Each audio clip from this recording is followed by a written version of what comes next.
Bonjour à tous, bienvenue dans On réinvente l'eau chaude, l'émission de Génie Climatique Magazine. En 2026, la France a déjà subi 2 vagues de chaleur, en mai puis en juin, plus fréquentes, plus intenses, plus longues, plus précoces, dès le mois de mai, plus tardives en début d'automne. Ces canicules ont déjà causé, selon la dernière communication du gouvernement, 11 700 décès entre 2017 et 2024. Un tiers des logements sont par ailleurs considérés comme des bouilloires thermiques. Ces données remettent sur le devant de la scène la nécessité de rafraîchir, voire de refroidir les bâtiments. Mais ce sujet divise entre les partisans d'une climatisation généralisée et les adeptes d'une sobriété assumée. Dans cette émission, nous allons en débattre. Ville résiliente, protection passive, recours accru à la ventilation, diffusion de la chaleur et puis finalement production de froid. Les solutions s'avèrent plus complémentaires que concurrentes.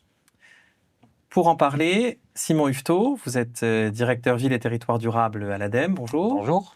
Thierry Herman, directeur technique de Equance. Bonjour. Et Arnaud Kotzmann, vous êtes secrétaire général de l'Association française des pompes à chaleur. Bonjour. On va démarrer par la ville, par peut-être déjà pas un point météo, mais un point climat. Qu'est-ce qui nous arrive et vers quoi on se dirige, Simon Yvetot, dans les années qui viennent en termes de chaleur? On peut prendre, l'année 2026 n'étant pas encore terminée, on a peut-être encore d'autres vagues de chaleur devant nous, on peut prendre 2025 comme exemple. On est sur une année qui a été le troisième été le plus chaud depuis 1900, donc depuis le début des mesures de température, et il y a eu une température moyenne qui était supérieure de 1,9 degrés par rapport à la moyenne 1990-2020. Ça donne déjà effectivement un exemple.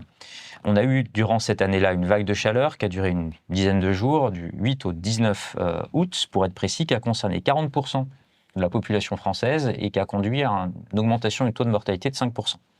Et par ailleurs, dans les données de Santé publique France, on sait également qu'il y a eu 9 accidents du travail mortels en lien possible avec la chaleur.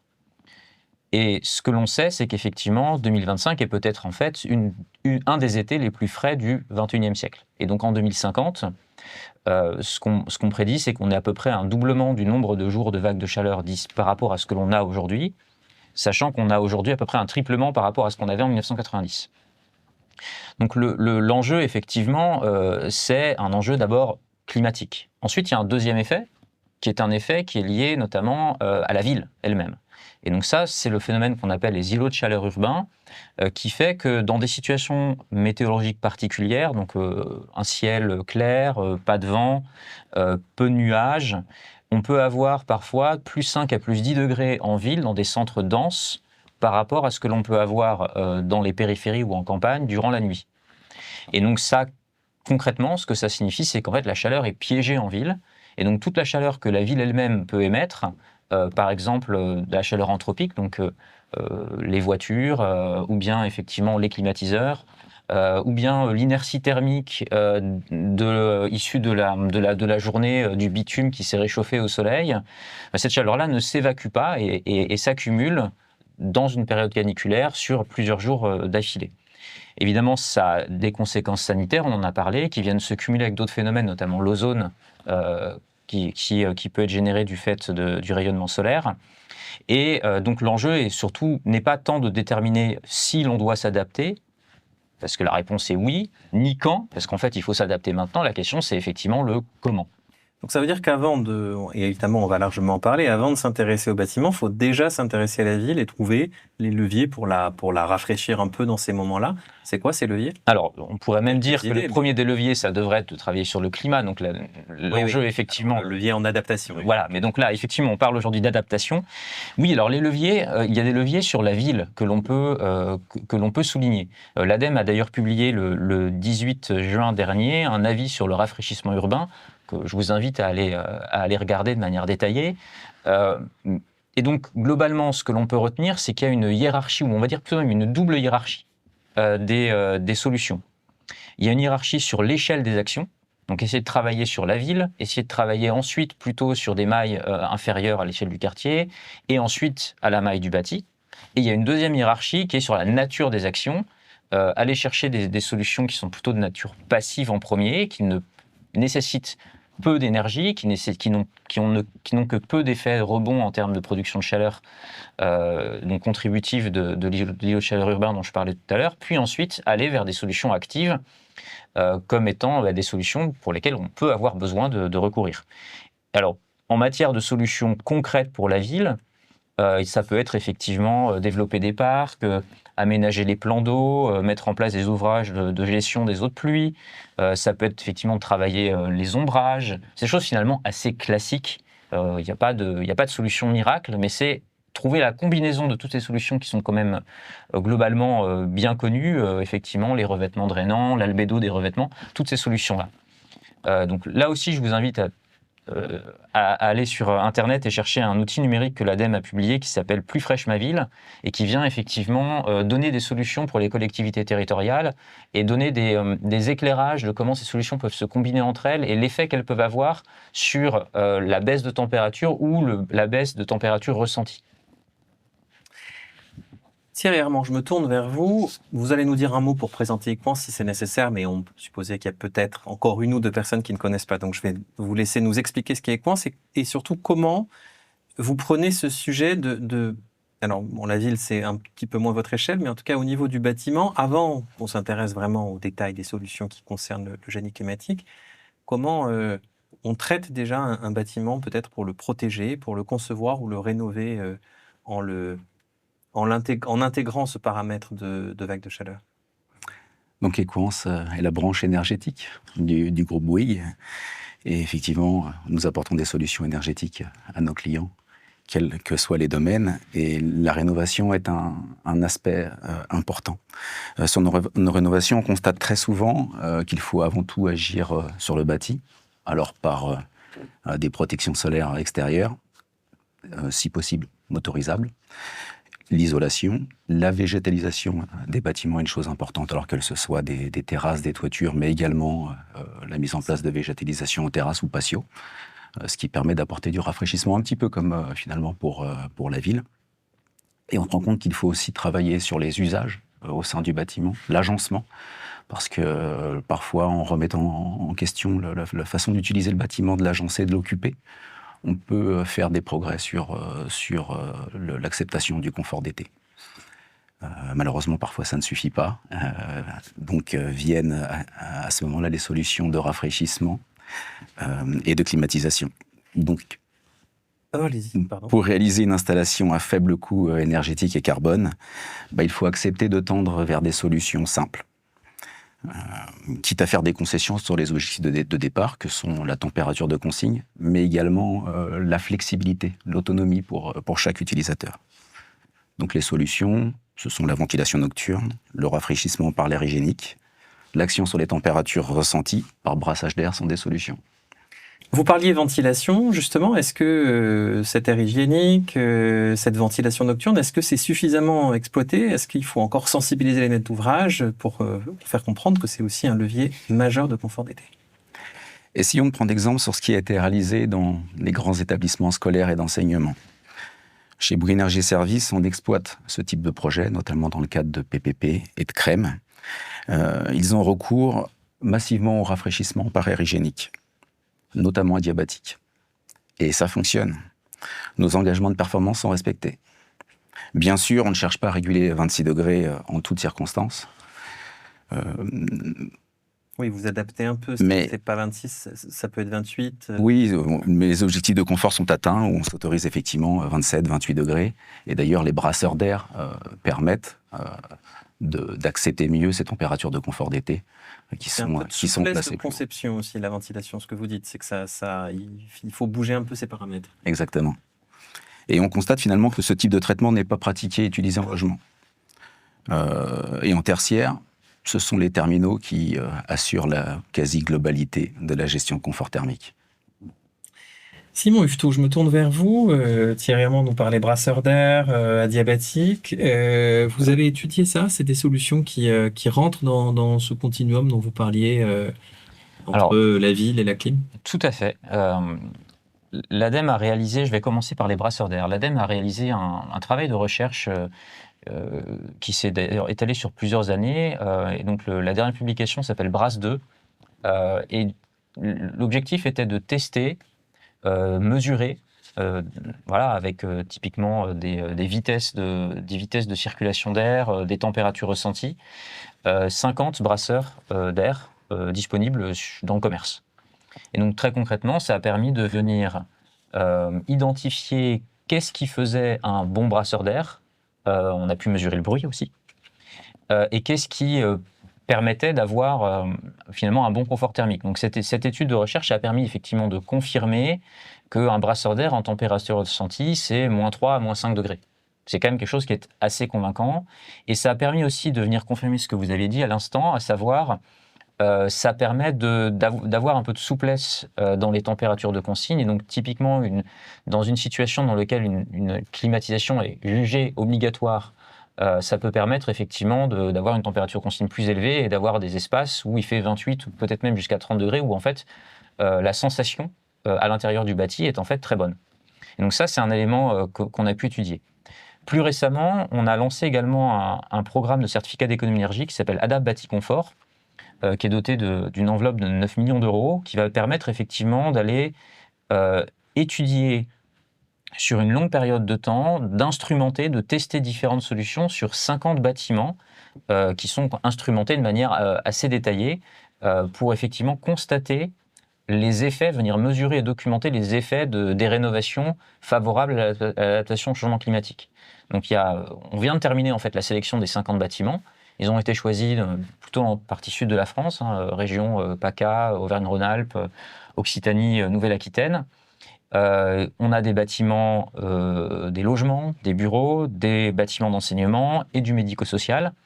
Et on va tester un panel de solutions. Alors, des choses très traditionnelles, isolation, protection solaire, brasseur d'air, mais aussi des choses un peu plus innovantes autour de la diabatique qu'on a évoqué tout à l'heure, mais ce n'est pas nécessairement le centre de gravité de l'expérimentation. Là, on est vraiment sur venir documenter et venir apporter de la connaissance, et effectivement pour les maîtres d'ouvrage, concernant finalement les combinaisons de solutions qui permettent d'avoir de bons résultats. Arnaud Kotzmann, vous êtes donc secrétaire général de l'Association française des pompes à chaleur. Il est temps d'en parler de ces PAC et on va commencer par la PAC Aéro, qui est la star du moment, avec des plans gouvernementaux, des ambitions, un rapatriement industriel. Ce qu'on n'entend pas beaucoup, enfin ce que les installateurs évidemment savent, mais c'est qu'évidemment ces PAC Aéro sont toutes réversibles, elles peuvent toutes produire du froid. La limite, c'est que il faut pour cela des émetteurs adaptés. Est-ce que il y a un chantier là pour vous de faire connaître et de développer ce mode froid de la pompe à chaleur et sa diffusion? Tout comme l'énergie économisée pour le chauffage, il est toujours préférable de mettre en place des solutions qui permettent de réduire le besoin. Et ça a été évoqué, je pense qu'on ne peut que tous être d'accord de ce point de vue-là. Et on voit que avec le changement climatique, il faut quand même se poser la question, et je dirais, même si c'est peut-être un peu fort, sortir de cette hypocrisie de la clim que l'on veut absolument éviter.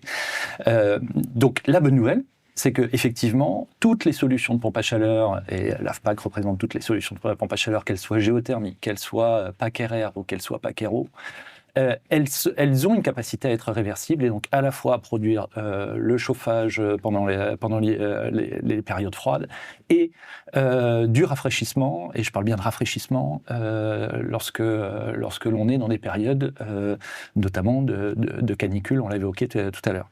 Donc oui, toutes les solutions PAC sont adaptables. Mais effectivement, on a besoin de faire quelques adaptations pour que cette option, on va dire, entre guillemets, de rafraîchissement soit mise en œuvre en fonction de la configuration d'un bâtiment. Et donc on a, dans un certain nombre de cas de figure, besoin d'adapter le réseau hydraulique, les émetteurs, pour que on puisse finalement atteindre un niveau de confort que l'on souhaite à tous les Français, et qui soit conforme au climat tel qu'on le connaît aujourd'hui et tel qu'on va le connaître à l'avenir.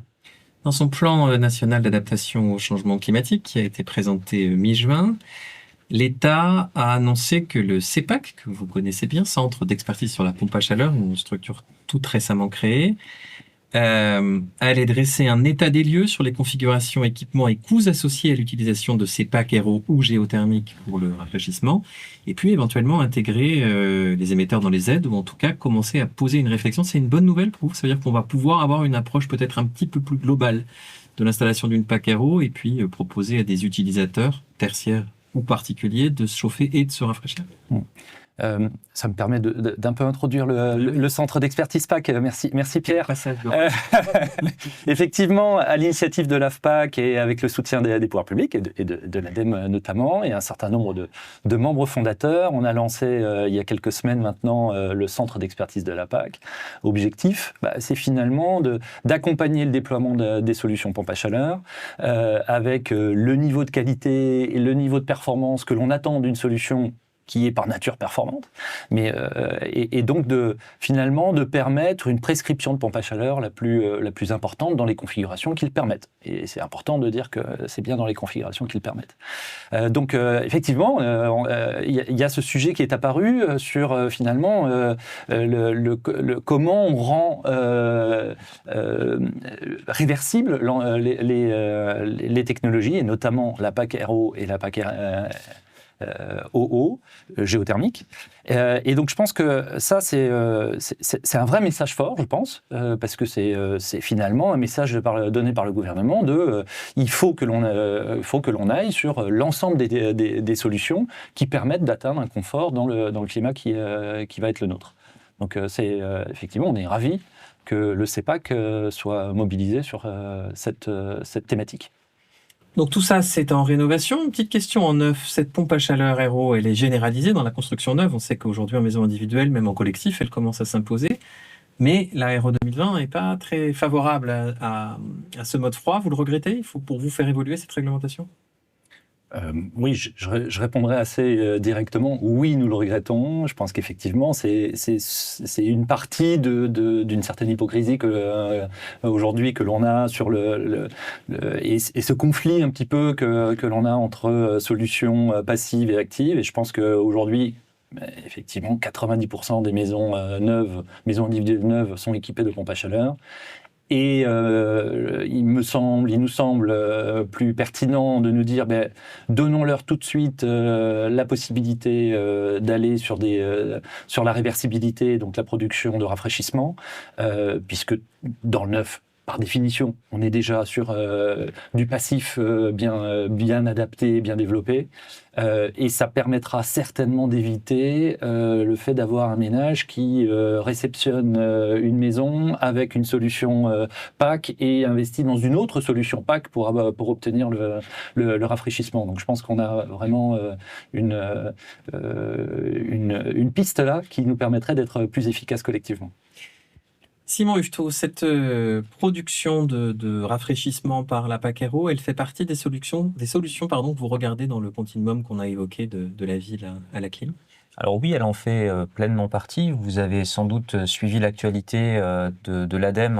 À l'automne l'an dernier, on avait publié une étude des 100 PAC. Donc il y a une petite partie dans cette étude qui traite également de la partie rafraîchissement. Je vous encourage à relire.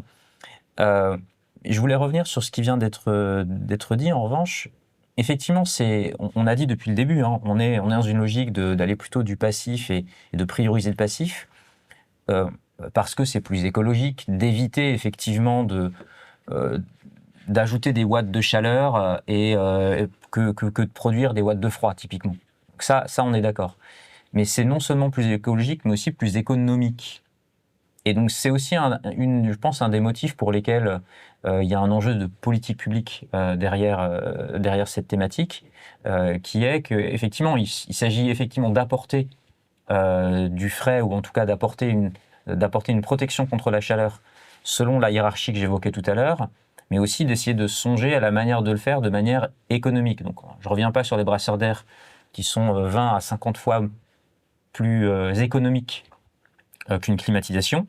Mais typiquement, s'il y a déjà une installation qui peut être capable de faire du rafraîchissement, c'est aussi plus économique d'aller chercher des solutions de cette nature pour les situations qui le nécessitent. Thierry Herman, je me tourne vers vous. Sur les chantiers Equans, cette boucle d'eau, ce rafraîchissement, c'est quelque chose que vous utilisez, que vous défendez, vous l'appréhendez comment? Alors déjà, dans nos bâtiments tertiaires, on utilise massivement l'eau glacée. Alors on a appris ou réappris à remonter ces températures d'eau glacée en utilisant des metteurs passifs et réversibles, comme les panneaux rayonnants, les îlots, les plafonds, les planchers et les dalles actives.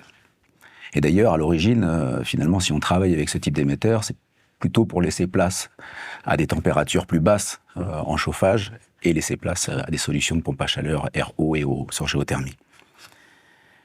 Et d'ailleurs, ces solutions d'émetteurs passifs, elles ne s'accompagnent pas nécessairement d'une réduction drastique ou d'un contrôle drastique de l'hygrométrie pour éviter les risques de condensation. Si on prend par exemple un bel émetteur avec un régime d'eau à 18-22, on est capable, sans contrôle d'hygrométrie, de contenir les montées en température d'un bâtiment et d'affronter des épisodes de canicule. Donc finalement, ce sont des pistes à étudier pour nos logements, pour nos hôpitaux, pour nos équipements publics. Et dans l'approche un peu sobre dont vous parliez, du coup, c'est des réseaux vraiment distincts, chaud-froid. Vous arrivez à imaginer des réseaux en deux tubes communs? Oui, complètement. Sujet. Je veux revenir sur nos obligations de décarboner nos installations de chauffage, de sortir des énergies fossiles. Finalement, c'est une opportunité pour apporter une solution à nos conforts d'été. Donc, effectivement, on peut réaliser des installations à moindre coût. Mais on l'a vu, on a un objectif quand même, c'est de solliciter ce mode froid qu'en dernier recours. Dès lors, une installation de confort type 4 tubes, comme on en voit beaucoup en tertiaire, elle n'a plus vraiment de sens. On ne peut pas se permettre de chauffer un bureau qui est exposé sur une certaine façade et au même instant de refroidir un bureau sur une façade opposée. De la même manière, ça n'a pas vraiment de sens de procéder à une relance de chauffage matinal quand on va savoir que quelques heures après, dans le même bureau, on va être en demande de climatisation. Donc en gros, notre installation idéale, c'est une installation de changeover globale, pas par façade, mais vraiment globale, avec une bande neutre la plus large possible. Et aux extrémités de cette bande neutre, on a recours finalement à des solutions de thermodynamique, qu'elles soient RO, OO, ou même de géocooling, sur de la géothermie de minimum importance en direct. Et d'ailleurs, l'IA prédictive, l'intelligence artificielle prédictive appliquée à nos systèmes de régulation, elle nous permet déjà de mieux appréhender l'équilibre et le contrôle des bâtiments sur ces bandes neutres. Donc c'est aussi une forme de frugalité, de jouer avec un équipement un peu moindre et un peu de paramètres comme vous les évoquez. Simon Yvetot, un petit focus rapide sur les réseaux de froid. On sait que le gouvernement a une ambition assez forte dans la PPE, tripler le niveau la puissance des réseaux de froid, en partant d'assez bas, mais quand même, x3 en une dizaine d'années. Comment est-ce qu'on apprécie cette ambition et surtout, comment est-ce que des bâtiments peuvent imaginer de se raccorder en nombre à ces réseaux, sachant qu'il faut pour ça, au niveau du bâtiment, un réseau secondaire qui puisse l'accueillir? L'enjeu, le réseau de froid, il est surtout adapté pour certaines typologies de bâtis. Donc on va être typiquement des quartiers de tertiaire, du grand tertiaire typiquement également. On va être sur de l'hôpital, on va être sur éventuellement des grandes cités administratives. Donc vraiment, structurellement, on n'est pas sur, en tout cas aujourd'hui, on n'est pas sur le bâtiment le plus commun. Aujourd'hui, on est en situation où on a à peu près une quarantaine de réseaux de froid à comparer à peu près à 1000 réseaux de chaleur. Donc effectivement, on est sur un tout petit nombre. Donc l'enjeu, il est quand même principalement de déterminer là où c'est pertinent aujourd'hui. Mais je voudrais insister sur le fait que c'est quand même une solution qui est, mis à part le fait qu'elle est encore relativement ciblée, apporte un vrai bénéfice. Je reviens sur ce que j'ai évoqué tout à l'heure par rapport à l'îlot de chaleur urbain. Le plus souvent, le réseau de froid, il ne génère pas, il ne contribue pas à générer de la chaleur anthropique de manière forte. Pourquoi ? Parce qu'en fait, il va aller puiser les calories typiquement dans un bassin d'eau ou une rivière. Et donc, le plus souvent, en tout cas, on n'est pas sur une solution atmosphérique. Et donc ça, c'est en ça que c'est une solution qui est vraiment pertinente pour les grands ensembles que j'évoquais tout à l'heure. Alors ensuite, effectivement, il peut y avoir des contraintes importantes sur la faisabilité vis-à-vis du bâti, et un nombre de ces contraintes ont déjà été évoquées tout à l'heure. Voilà, sur la typologie des réseaux, les calorifugages. Donc il y a tout un tas de contraintes techniques. Et donc l'enjeu aujourd'hui, c'est vraiment le ciblage de ces solutions sur les bons ensembles et les bons quartiers. Une fois qu'on a évoqué cette PAC Aéro, on en arrive à la PAC RR quand même, qui ne peut pas ne pas être évoquée dans une émission comme celle-ci. Arnaud Kotzmann, pour l'AFPAC, on voit que finalement la pompe à chaleur RR, qui fait un petit peu moins parler d'elle, qui n'est pas dans les plans gouvernementaux vraiment, à part peut-être le point de la TVA qu'on évoquera après, elle se vend quand même beaucoup plus que la PAC Aéro. C'est signe de quoi pour vous? C'est signe que finalement, aujourd'hui, les Français veulent du froid et que politique publique ou pas politique publique, de toute façon, ils s'équipent. Alors, si on regarde un petit peu la dynamique de vente, parce qu'on dit que ça se vend beaucoup plus. Aujourd'hui, on vend environ entre les packs géothermiques et les packs aéro, on est autour de 200 000 unités par an. Effectivement, quand on regarde le chiffre global sur la PAC RR, on est à 800 000. Après, il faut relativiser quand même, puisqu'on est sur un champ d'utilisation beaucoup plus large. C'est-à-dire que quand on regarde la part de résidentiel pour la PAC RR versus la part tertiaire, on est déjà sur un ordre de grandeur qui est plus en adéquation, même si effectivement, la PAC RR est quand même un peu plus à des niveaux de vente un peu plus importants. Mais bon, on n'est pas non plus entre 200 et 800, on est plutôt entre 200 et 400 000. Donc ça, c'est le premier point. Après, c'est vrai que la PAC RR, depuis un certain nombre d'années, a plutôt une dynamique de vente plutôt positive, très souvent lié aux effets de canicule qui finalement incitent à aller vers cette solution-là. Et je pense que l'intention du gouvernement qu'on évoquait tout à l'heure d'instruire le sujet sur la PAC aéro, sur la PAC géothermique, est une bonne chose, justement pour à minima éviter le cumul des solutions. Je pense qu'on peut que être d'accord sur ça. Mais c'est vrai, les Français aujourd'hui sont assez friands de la PAC RR, le sont de plus en plus, et je pense que tout ce qu'on a évoqué là, l'idée, c'est pas non plus d'en installer partout, c'est pas le sujet. Donc il faut qu'on économise, il faut qu'on s'interroge sur quelle est la bonne place et comment on fait ça de manière structurée, ordonnée et la plus sobre possible. Surtout qu'en fait, on parle du froid de la PAC RR, mais en fait, souvent, quand on l'installe, on fait aussi le chaud avec. Alors effectivement, ça, je pense que c'est un vrai sujet de pédagogie que l'on a aussi, c'est que la PAC RR, elle est aussi très performante, tout comme la PAC aéro, tout comme la PAC géothermique, en mode chauffage.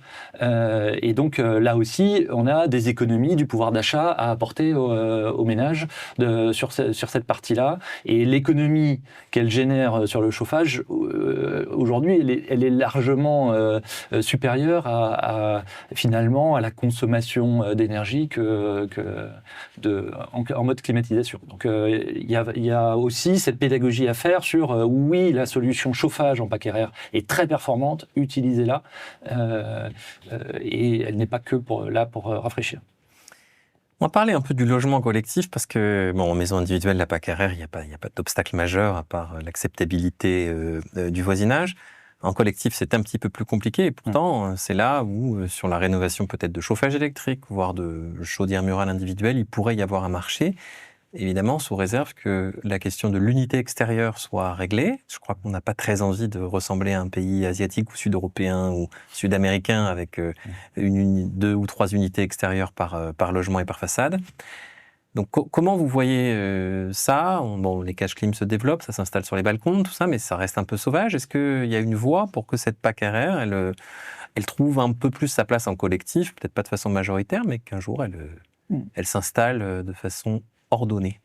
Je pense que le sujet n'est pas que sur la PAC RR. Je pense que de manière générale, on a le sujet sur la PAC, qu'elle soit RO ou RR, effectivement, de comment on intègre au mieux, et je pense qu'on partage tous le fait qu'on n'a pas très envie d'avoir un modèle asiatique, une unité extérieure en dessous de chaque fenêtre. Et donc, je pense que collectivement, il faut qu'on s'interroge sur comment finalement, on permet à chaque ménage d'aller vers ces solutions-là, notamment dans les configurations où on se dit c'est nécessaire pour le confort, pour la santé de chaque Français, tout en respectant notre architecture. Voilà, donc c'est un vrai sujet d'intégration architecturale que l'on a à la fois pour le chauffage et pour le rafraîchissement. Selon moi, le sujet est le même. Et on le voit, hein, on travaille beaucoup avec l'ADEME sur le sujet de comment on déploie la PAC RO en chauffage collectif dans le logement collectif. On a ce sujet d'intégration architecturale qu'il faut que l'on travaille collectivement pour finalement, en quelque sorte, tout de même faciliter l'implantation des pompes à chaleur sans dénaturer notre paysage architectural. Alors, elle a été votée dans la loi de finances pour 2026, pas encore mise en œuvre, cette TVA à 5,5 sur la PAC RR, et le gouvernement l'annonce maintenant pour septembre, sous conditions de performance. Est-ce qu'on en sait un peu plus sur ces conditions, ou est-ce que pour l'instant, vous n'avez pas grand-chose de plus à en dire ?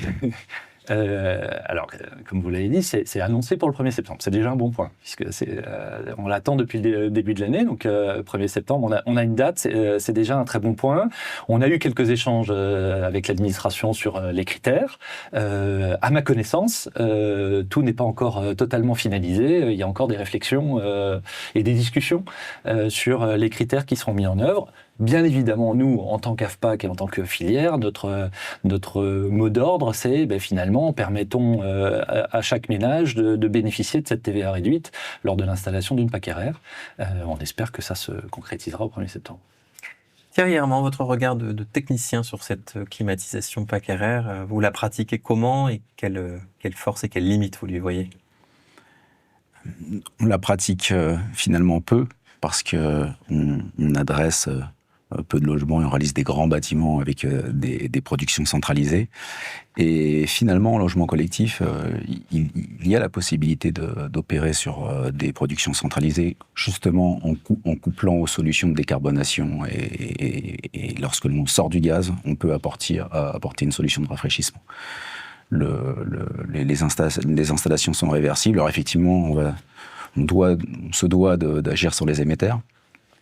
C'est parfois possible, parfois non. On peut éventuellement apporter également du rafraîchissement par les centrales de traitement d'air double flux, on en a parlé tout à l'heure. Et d'ailleurs, on a des obligations au niveau de la qualité d'air. Et donc, c'est également une piste pour permettre la réversibilité des installations. À mon niveau, je vois plus d'opportunités de développement effectivement sur des solutions RO ou OO, que sur des solutions RR, à partir du moment où on veut apporter des solutions sur des bâtiments qui sont déjà importants et collectifs. Simon Hufetot, on a compris que l'ADEME n'était pas anti-climatisation, mais il y a quand même, j'imagine, quelques lignes rouges. Où est-ce que vous mettez le curseur sur ces façades à l'asiatique, sur ces clims mobiles c'est quoi votre doctrine sur la PAC RR et son mode froid ? La ligne rouge, je ne suis pas certain qu'il y en ait une prononcée en ces termes. L'enjeu essentiel, c'est quelle solution, c'est ce qu'on a dit depuis le début, quelle solution pour éviter de faire entrer le chaud, quelle solution pour rafraîchir, quelle solution pour éventuellement quel froid, selon les usages, et puis quel ordonnancement. Donc c'est principalement ça le mode de raisonnement. Alors pour répondre à votre question, j'en profite pour faire la pub sur un guide qu'on a mis à jour il y a quelques jours qui s'appelle « Garder son logement au frais tout l'été », qui est un guide grand public et qui vient effectivement dérouler pour le grand public ces différentes solutions qu'on a pu évoquer depuis tout à l'heure, les protections solaires extérieures, les brasseurs d'air, etc. Et qui termine effectivement par la solution du froid actif, donc la PAC RR, qui la mentionne explicitement et qui fixe effectivement une ligne rouge, et si on peut en avoir une, c'est la clim mobile. Parce que ça, effectivement, la solution du pire, on a généralement des produits qui sont techniquement peu performants, et en plus de ça, qui nécessitent d'ouvrir la fenêtre pour pouvoir rejeter l'air chaud. Donc, Voilà, j'ai répondu un peu à votre question, mais je reviens sur le fait que essentiellement l'objectif, il va plutôt être de revenir sur cette hiérarchie et cette double hiérarchie que j'évoquais même quand on se réintègre quand on prend le recul et qu'on se met à l'échelle de la ville. Et j'ajouterais peut-être un point en disant que il y a bien des situations dans lesquelles on n'a pas le choix et c'est même un enjeu sanitaire. On l'a peut-être pas suffisamment dit tout à l'heure, mais il y a bien des locaux sur lesquels on a besoin de froid, mais de vrai froid. Parce qu'il y a un enjeu, typiquement, on parlait tout à l'heure d'établissements hospitaliers, on peut parler des EHPAD, par exemple, sur lesquels il peut y avoir un enjeu à avoir des pièces sur lesquelles on a du froid actif parce qu'on doit maintenir une température, parce qu'on doit passer des périodes de canicule où peut-être il va faire 40, 41, 42, comme en 2019 à Paris, et où ça peut être une nécessité que d'avoir un endroit pour mettre des personnes à l'abri. Et donc ça, effectivement, il n'y a pas de ligne rouge dans ces situations-là. Je vais vous demander un mot de la fin sous forme de votre souhait le plus ardent, c'est le terme, si jamais on s'oriente vers une troisième vague de canicule. Là, qu'est-ce qui vous semblerait le plus urgent? Thierry Herman, je vais commencer par vous. Qu'est-ce que vous dites? Voilà, c'est ça qu'il faut qu'on fasse en premier. Moi, je pense qu'il est important de rapprocher 3 obligations. Nos obligations de décarbonation, de qualité d'air, parce que c'est également un objectif, et de confort d'été. Donc en apportant des solutions simples, uniques, mais durables. Arnaud Kotzmann, même question. Je dirais que on a vécu là une période de plan d'électrification avec un certain nombre d'annonces. Nous, en tant qu'association française pour les pompes à chaleur, notre mot d'ordre, c'est de réellement engager le dialogue sur la facilitation dans le cadre de l'intégration architecturale. Je pense que ce qu'on évoquait là, les clims mobiles, finalement, notre ambition doit être de faire en sorte que lorsque l'on se retrouve dans une période de canicule, on n'ait plus finalement cette course à la clim mobile qui effectivement est la solution la moins performante et la moins souhaitée. Donc il faut qu'on arrive à finalement réussir à réduire le besoin de rafraîchissement et à apporter tout le confort nécessaire à nos concitoyens pour qu'on évite les solutions les plus mauvaises. Et donc c'est vraiment notre appel à avancer sur comment on arrive à mieux travailler l'intégration et à faciliter l'intégration de l'ensemble des solutions qu'on a évoquées, y compris la PAC. Simon Hufetot. Je pourrais vous faire une réponse en rappelant ma double hiérarchie, mais je vais vous épargner ça. Je pense qu'on a bien cerné qu'on a effectivement, vis-à-vis de l'enjeu climatique, un risque, voilà, qu'on a vécu déjà à 2 reprises en cette année 2026. Il y a des besoins sanitaires qu'on a évoqués. Et donc, il y a derrière cet enjeu, effectivement, de politique publique. Il y a un plan national d'adaptation au changement climatique qui a été posé. Et j'ai envie de dire, le souhait que je peux avoir, c'est que ce plan, on puisse le dérouler, parce on retrouve dans ce plan un certain nombre d'actions qui ont été effectivement pensées pour venir répondre aux questions qu'on a pu évoquer ici. Évidemment, il faut qu'il soit décliné à une échelle plus technique. Et puis, c'est l'enjeu, effectivement, de ce type de débat, de percevoir plus concrètement ce en quoi ça consiste. Mais ce plan prend aussi en compte, au-delà des grandes orientations et des grands éléments qu'on a pu discuter, prend en compte aussi la notion de transition juste. Savoir le fait qu'à la fin, on a aussi un enjeu de s'assurer que ces solutions, quelles qu'elles soient, puissent être aussi accessibles que possible à tout le monde. Et on a assez peu évoqué ici les situations de ménages qui peuvent être en précarité énergétique. Vous avez mentionné en tout début la question des bouilloires thermiques. On a effectivement des enjeux, et je pense que dans le plan national d'adaptation climatique, on a des pistes de travail et des actions identifiées, parfois concrètes, pour essayer de travailler sur cette dimension de l'adaptation au changement climatique pour toute la population. Merci beaucoup. On le voit, la question n'est plus d'être pro ou anti-clim, mais de penser des réponses globales face à un changement climatique rapide et brutal. Verdir la ville, protéger les bâtiments, activer la ventilation, accompagner l'essor des réseaux de froid, penser de nouveaux dispositifs pour accélérer la transformation, en particulier dans le collectif. Le chantier est considérable, et la bonne nouvelle pour ceux qui nous écoutent, c'est que les professionnels du génie climatique détiennent une bonne partie des réponses. À très bientôt dans On réinvente l'eau chaude.